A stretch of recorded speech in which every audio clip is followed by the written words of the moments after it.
Masih bersama kami di Presisi Pagi. Pemirsa, dalam upaya memperkuat pengawasan dan penegakan hukum terhadap ekspor produk sawit, Kementerian Keuangan melalui Direktorat Jenderal Bea Cukai bersinergi dengan Direktorat Jenderal Pajak dan Satgasus Optimalisasi Penerimaan Negara Polri mengungkap adanya pelanggaran ekspor produk turunan CPO milik PT MMS. Sinergi antar lembaga tersebut berhasil mengungkap 87 kontainer produk turunan COO milik PT MMS yang diduga tidak sesuai dengan izin ekspor. Hasil penelitian menunjukkan produk tersebut mengandung bahan turunan kelapa sawit, sehingga seharusnya terkena bea keluar dan pajak ekspor. Langkah penegahan terhadap kontainer tersebut dilakukan setelah ditemukan adanya ketidaksesuaian antara dokumen dan barang sebenarnya yang secara berkala telah terjadi dalam proses ekspor. Kita telah melaksanakan kerjasama dengan Mabes Polri, dalam hal ini Satgas Satgas Optimalisasi Penerimaan Negara yang bekerja sama dengan Dirjen Pajak dan Kepolisian pada tanggal 20 Oktober sampai dengan 25 Oktober 2025 kita telah berhasil melakukan penegahan terhadap 87 kontainer milik PT MMS di Pelabuhan Tanjung Priok. Barang tersebut diberitahukan sebagai petimeter dengan berat bersih kurang lebih sekitar 1.802 ton atau senilai 28,7 miliar yang pada dokumen awal tidak dikenakan bea keluar dan tidak termasuk larangan pembatasan ekspor atau LARTAS. Namun hasil pemeriksaan Laboratorium Bea Cukai dan Institut Pertanian Bogor yang disaksikan oleh Satgasus Polri menunjukkan bahwa barang tersebut mengandung produk turunan CPO sehingga berpotensi terkena bea keluar dan ketentuan ekspor. Direktorat Jenderal Bea dan Cukai menegaskan kolaborasi antara Kemenko dan Polri sangat krusial untuk menjaga penerimaan negara. Sinergi ini dilakukan dari hulu hingga ke hilir, mulai dari penguasaan data sektor sawit, pengawasan izin ekspor, hingga penegakan hukum terhadap pelanggaran ekspor.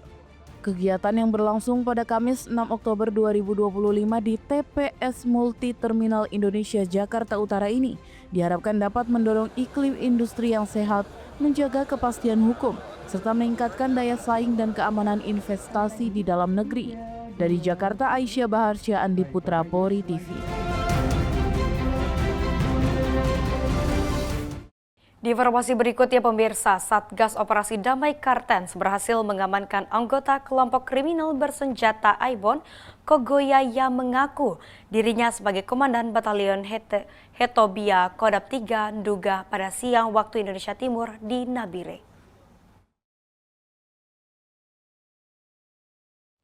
Jaya Indus Pogau berhasil diamankan di Pasar Kalibobo setelah memastikan identitasnya.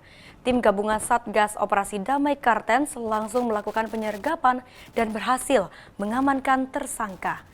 Kasatgas Humas Operasi Damai Kartens, Kombes Pol Yusuf Sutejo mengatakan, Jaya Indus Pogau terlibat dalam aksi penembakan terhadap personel Brimob Satgas Operasi Damai Kartens hingga meninggal dunia di Kabupaten Intan Jaya pada tahun 2023 lalu.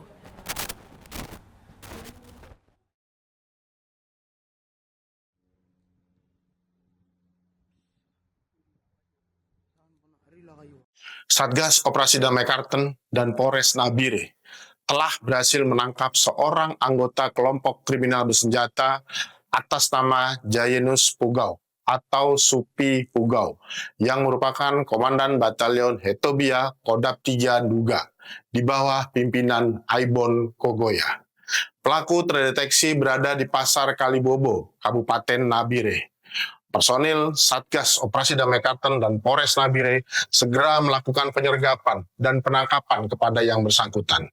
Dari hasil penyelidikan dan interogasi, Jayanus Pugau terlibat dalam aksi penembakan terhadap anggota BRIMOB Satgas Operasi Damai Karten di Kabupaten Intan Jaya pada 22 November 2023 yang mengakibatkan Baratu Anumerta Bonifasius Jawa gugur dan Baratu Rani Seran mengalami luka tembak.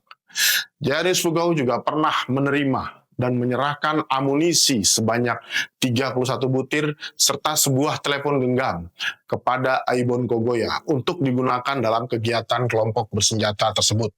Saat ini, tim Satgas Operasi Damai Karten terus mendalami keterlibatan yang bersangkutan serta membangun jejak jaringan penyalur senjata dan amunisi di wilayah Papua untuk mengungkap seluruh jaringan pimpinan Aibon Kogoya.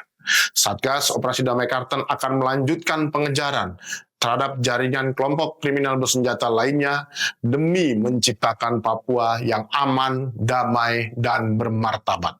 Demikian informasi yang dapat kami sampaikan. Terima kasih. Pemirsa, tetaplah bersama kami. Presisi Pagi akan segera kembali.